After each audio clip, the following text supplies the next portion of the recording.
कोठी number D5 Nithari case. दोस्तों, आपको ये केस याद होगा।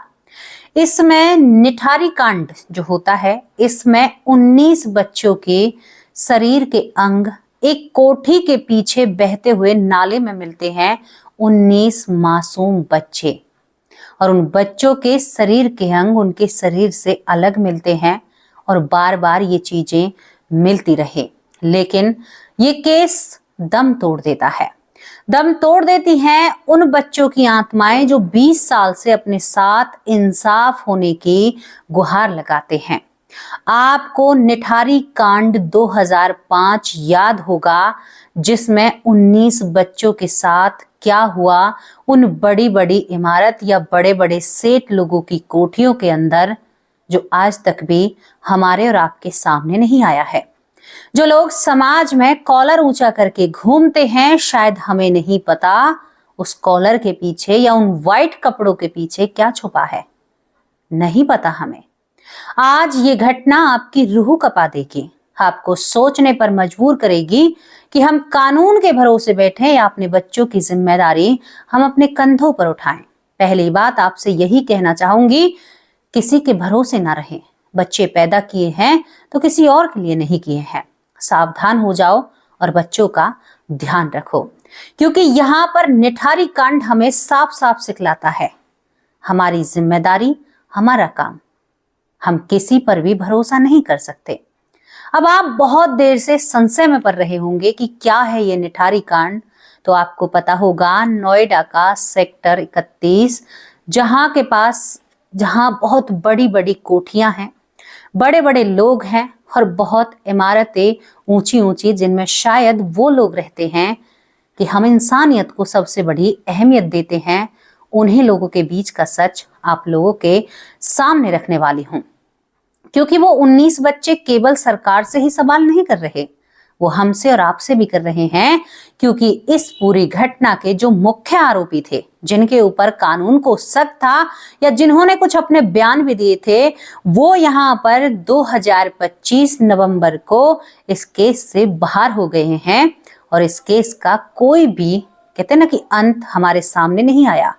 19 बच्चों की आत्मा तो उस सड़े हुए नाले के किनारे खड़ी होकर शायद इसी उम्मीद में खड़ी हुई हैं और आते जाते लोगों से पूछ रही हैं कि हमारे लिए क्या तुम्हारे बीच में कोई जगह थी या हमारे लिए कोई इंसाफ था। आज कुरेदिए उन माओ के दर्द को, जिन माओ के बच्चे इस दुनिया से चले गए। कानून ने अपना फैसला सुना दिया। दोस्तों, अब आप बहुत घूम चुके हैं, आपको इस पूरे केस की कड़ी पर लेकर चलते हैं और ये घटना आपको रुला भी सकती है। इसका अंत भला नहीं है। हम एक कहावत कहते हैं कि अंत भला तो सब भला, लेकिन इसमें कुछ भी भला नहीं है। यहाँ पर नोएडा का सेक्टर 31, जहां पर एक कोठी नंबर D5 का मामला आप लोगों के सामने लेकर आती हूँ। ये कोठी नंबर D5 सुर्खियों में तब बनती है जब 2005 में बहुत सारे बच्चे गायब होते हैं और उनके सब इस कोठी नंबर D5 के पीछे बहते हुए नाले में अलग अलग टुकड़ों में मिलते हैं। तो सबकी रूह थर्रा जाती है। कहाँ के थे वो बच्चे, किसकी थी ये कोठी और कहाँ पर ये पूरा मामला था? सुनोगे तो जिंदगी में एक सबक तो जरूर इस वीडियो से लेकर जाओगे। दोस्तों, जहां पर ये सेक्टर नंबर 31, जहां पर वो D5 कोठी थी, उसी के पास में एक निठारी गांव पड़ता है। निठारी गांव, गली नंबर 2। यहाँ पर बहुत गरीब लोग रहते हैं, लेकिन सेक्टर में बहुत अमीर लोग रहते हैं। इसी सेक्टर में ये कोठी नंबर D5 पड़ती है और इस कोठी नंबर D में जब ये सारी चीजें मिलती हैं, तो अब आप लोगों के सामने ये सच्चाई रखती हूं, क्योंकि 2005 से पहले निठारी जो गांव होता है, इस गांव से एक एक बच्चे गायब होने लगे थे। निठारी गांव के जो रहने वाले लोग हैं, वो इस 31 सेक्टर में अपने घर का चूल्हा चलाने के लिए, यहाँ पर उनकी महिलाएं वो खुद नौकरपने का काम करते हैं। इनके बच्चे घूमते फिरते इस सेक्टर पर भी पहुंच जाते हैं और यहाँ पर सब कुछ ऐसे चल रहा था। लेकिन 2005 से पहले एकदम से यहाँ पर क्या हुआ था कि इस गांव के बच्चे धीरे धीरे गायब हो रहे थे। छोटे छोटे मासूम 8 साल, 9 साल, 10 साल वो बच्चे जब गायब होते हैं तो माँ बाप अपनी पुलिस कंप्लेंट जब दर्ज कराते हैं तो यहाँ का कानून भी कहता है कि बच्चे आप भाग गए होंगे। यानी अगर कानून सख्ती से उस वक्त काम करता तो शायद 19 बच्चे किसी का शिकार नहीं होते। लेकिन मामला अभी तक यहीं पर था। एक बच्ची जिसको एक चौकीदार ने यानी एक कोठी के नौकर ने बुलाया, उसको टॉफी देने की कोशिश की और उसको वो वहां पर ले गया जहां पर 19 बच्चों की जान गई थी।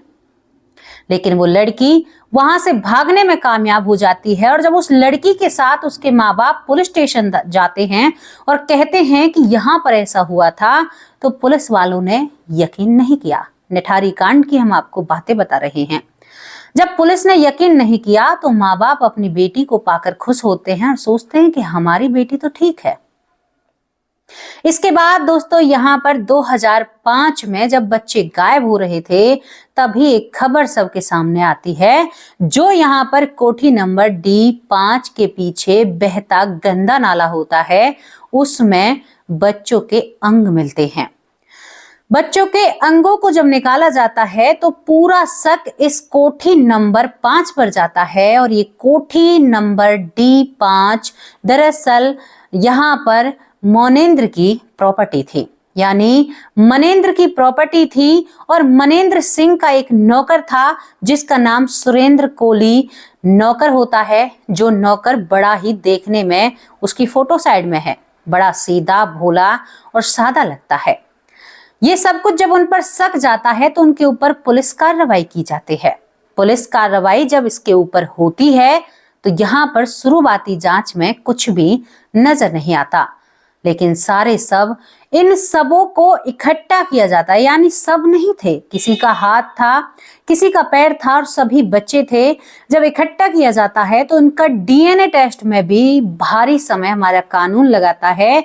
यहाँ पर निठारी गांव के लोग इंसाफ चाहते थे। उन्होंने कई बार जब दबाव बनाने की कोशिश की तो ये केस सीबीआई के भी पास जाता है, जो निठारी कांड होता है, लेकिन फिर भी इसमें कुछ भी नहीं मिलता है।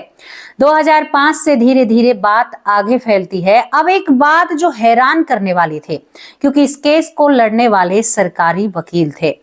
हैरान करने वाली बात क्या थी कि जो मनेंद्र सिंह है उसको इस केस से बिल्कुल दूर कर दिया जाता है। यहाँ पर मुख्य आरोपी जो कि सुरेंद्र कोली, जो एक नौकर था, कोली एक बिल्कुल ना तो पढ़ा लिखा था, लेकिन जब मैं आपको बताऊं यहाँ पर सीबीआई जांच करती है तो जो उन बच्चों के शरीर के अंग मिले थे ना, उनकी जानकारी मैं आपको दूं, जैसे एक डॉक्टर सर्जरी नहीं करता है, इस तरह से उनके शरीर को अलग किया गया था। उनके शरीर के अंगों को इस तरह से, यानी एक बहुत ही परफेक्ट डॉक्टर जो सर्जरी करता है।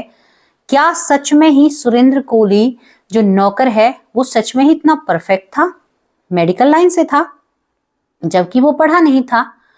ये बातें मैच नहीं खाती हैं दोस्तों। यहाँ पर सुरेंद्र कोली सलाखों के पीछे होता है, उसके बयान दर्ज कराए जाते हैं तो वो उगलता भी है, कहता है कि हाँ, हमने ही उन बच्चों को टॉफी देकर, मिठाई देकर उनके साथ ऐसा किया। लेकिन कोर्ट इन बातों को सिरे से खारिज करता है। अब आप सोच रहे होंगे कि किसी के बयान को खारिज कैसे किया जा सकता है।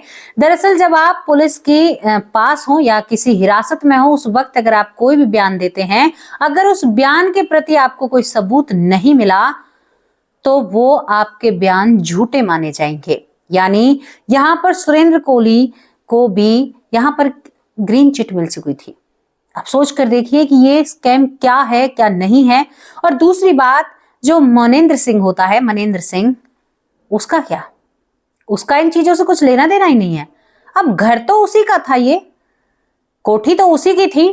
दोस्तों यहाँ पर करीबन 20 साल इन सारी चीजों में लग जाते हैं। 20 साल तक ये सब कुछ होता है। और जिस लड़की की मैंने आपसे बात की उसकी जानकारी मैं आपसे साझा नहीं कर रही हूँ।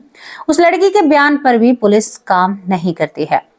दूसरी बात, जितनी बार बच्चे गायब हुए उतनी ही बार माँ बाप कानून का दरवाजा खटखटाते हैं। लेकिन कानून ने एक ही बात कही, जो वहां के कर्मचारी थे सबके बारे में नहीं बोला है कि ऐसा वो खुद ही गए होंगे। इस केस की कड़ी ना तो जुड़ती हुई नजर आती है। जो मुख्य आरोपी इसमें गिरफ्तार किए गए थे उन्हें भी बारी बारी से रिहा कर दिया जाता है।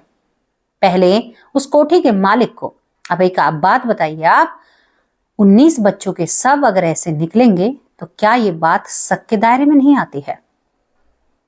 यहां पर दोस्तों एक जो आरोपी जिसने बयान भी दिए उसके बयान को इस वजह से खारिज कर दिया कि कोई सबूत नहीं थे। सरकारी जो वकील थे वो सबूत जुटाने में कामयाब नहीं हो पाए और अदालत के सामने कोई भी अहम ठोस नहीं रख पाए, जिसके चलते यहां पर 2025 नवंबर में यहां पर इस कोली नौकर को भी जेल से बाहर कर दिया जाता है। अब मैं आप लोगों से पूछना चाहती हूं, कौन देगा उन माओ को उन 19 बच्चों को जिनके सब में मिले, जिनके डीएनए को शायद महीने नहीं लगे, सालों लग गए माँ बाप के पास आने में, जिनके शरीर के अंगों को इस तरह से अलग किया गया था, यानी सर को धड़ से अलग करने में वो टेक्निक अपनाई गई थी जो एक डॉक्टर अपने पेशेंट की सर्जरी करता है या ऑपरेशन थिएटर में जो करता है वो टेक्निक अपनाई जाती है। आप सोच कर देखिए, एक लड़की जो उन कोठी की दीवारों के भीतर से बचकर आई थी, एक दीवार फांद कर, ये सारी चीजें किस तरफ इशारा करती हैं? हम घर में रहते हैं, आधी चीजों का हमें एहसास नहीं होता, लेकिन अपने आप को उस जगह रखकर देखिए, कौन था इन सारी चीजों के पीछे मास्टरमाइंड, कोई भी पता नहीं लगा पाया। ये एक कोठे की बात नहीं है, ये एक इलाके की बात नहीं है, ये एक गांव की बात नहीं है, ये हर उस बड़े शहर की बात है जहां पर ये चीजें शायद किसी के नाक के नीचे चल रही हैं। सवाल पूछता है भारत का वो आम नागरिक, कब तक बेकसूरों की जानें इसी तरह से जाती रहेंगी? इन सब चीजों को देखकर पता है क्या बात समझ में आती है? मैं आप लोगों से कहना चाहती हूं कि अपने बच्चों का खास ख्याल रखिए, अपने बच्चों पर ध्यान रखिए, चाहे आपका घर का काम हो या ना हो। जब वो समझदार हो जाएंगे तब अलग बात है, लेकिन अब आपको ध्यान रखना ही होगा। अगर ध्यान नहीं दिया तो रोने के अलावा हमारे पास कुछ नहीं रहेगा। दोस्तों कोई भी कांड होता है तो करीबन पहली बार में ही 75% उसको ना सुलझने के, यानी उसको सुलझने में 75% आप ये लगा लीजिए कि ना के बराबर चांस है, क्योंकि आपको नहीं पता है। और जो बच्चे गायब होते हैं, मैं इस केस की बात नहीं कर रही हूं, जो बच्चे गायब होते हैं ना, 80% आप ये लगा लीजिए कि जो गायब हो गया वो दोबारा मिलने की, क्योंकि जो गायब कर रहा है ना वो एक बहुत बड़ी धांधलेबाजी और बहुत बड़ा क्राइम जिसे कर रहा है, तो वो छोटा मोटा नहीं है। आप इस बात को अपने दिमाग में बिठाइए कि जो ये काम कर रहा है वो सावधानी कितनी बरत रहा होगा, हम कितने लापरवाह हैं। अपने बच्चों का खास ख्याल रखिए, उन्हें ये जीवन तो दीजिए जो जीवन उन्हें मिला है, बाकी सब प्रभु के हाथ में है। यहां पर उन बच्चों की आत्माएं क्या कहती होंगी, क्योंकि हम आत्मा, भूत, प्रेत सब पर बात करते हैं। उनका दिल रोता होगा, शायद वो आज भी वहीं पर खड़े होकर इंतजार कर रहे होंगे कि हमारे लिए भी कोई कुछ करेगा। उनके माँ बाप की आंखें थक गई हैं, अब वो इंतजार नहीं करती हैं। अब वो जिंदा लाश की तरह इधर उधर काम करती हुई फिरती हैं। जिसके कलेजे का लाल गया है ना, कलेजे का, उसे ही पता है। ये घटना आप लोगों के सामने रखी तो किसी को विचलित या किसी को परेशान करने का कोई भी उद्देश्य नहीं है, लेकिन वो केस आज भी इंसाफ मांगता है। वो बच्चे आज भी इंसाफ के इंतजार में हैं, लेकिन किसने किया उनके साथ इंसाफ? डर लगता है इन सारी चीजों से, डर लगता है इन चीजों से क्या होगा सच में ही। बहुत सारी बातें, ये थोड़ी सी जानकारी आप लोगों के सामने रखी। यहाँ पर निठारी कांड, एक कोठी जो 19 बच्चों को निगल जाती है, एक नाला जो 19 बच्चों का मुजरिम होता है, एक कोठी जिसके पीछे काला सच, एक नौकर जिस पर सबकी आंखें टिकी हुई थी। कौन है इनका मास्टरमाइंड? सवाल अब भी वही है। तो बताइए आपको ये कैसी लगी अपने बच्चों पर। मैं चाहती हूं कि खास ध्यान दीजिए आप। काम पूरे जीवन का है, बच्चे बड़े हो जाएंगे, अपनी जिंदगियों में सफल हो जाएंगे, काम यहीं रहेगा, हम और आप चले जाएंगे। ये पंच तत्वों से बनी हुई पृथ्वी यहीं पर रहेगी, ये मृत्यु लोग यहीं पर रहेगा। कहूंगी यही कि अपने काम के चलते अपने बच्चों का ध्यान रखिए। पैसे मायने नहीं रखते हैं, आपको फिर बता दूं, क्योंकि केवल ये जिंदगी का जीने का जरिया है, सहारा है। बस जाना है यहां पर, एक नोट का टुकड़ा नहीं लेकर जाओगे आप लोग, यहीं रहना है, कहीं नहीं जाना हमें। यहां से एक एक चीज का हिसाब करके आप जब यहां रह रहे हो ना, तन से कपड़े भी खींच लिए जाएंगे आपके, वो अपने आपको जलाने की जल्दी करेंगे। सीख लीजिए, बच्चों पर ध्यान दीजिए। और सत्य कहना चाहती हूं उन क्राइम करने वालों से, तुम्हारे भी बच्चे होंगे, तुम्हारे मन में भी भावनाएं होंगी, तुम्हारा भी कहीं ना कहीं कोई परिवार होगा, कोई तो होगा, आसमान से नहीं टपके हो, तुम्हारी भी बहन होगी और तुम्हारी भी माँ होगी। आज जिस नशे में, जिस चीज में तुम चूर हो ना, जो पैसे के लिए तुमने इतना बड़ा किया है ना, सोच लेना 10 गुना होकर तुम्हें मिलेगा, यही कहूंगी। अब दोस्तों आप लोगों से विदा लेती हूँ। ये छोटी सी जानकारी आप लोगों के सामने रखी है, तो थोड़ा सा अपने बच्चों पर ध्यान दीजिए। शाम को हाजिर होंगे एक सच्ची अच्छी स्टोरी के साथ। तब तक के लिए नमस्कार, जय हिंद, जय भारत।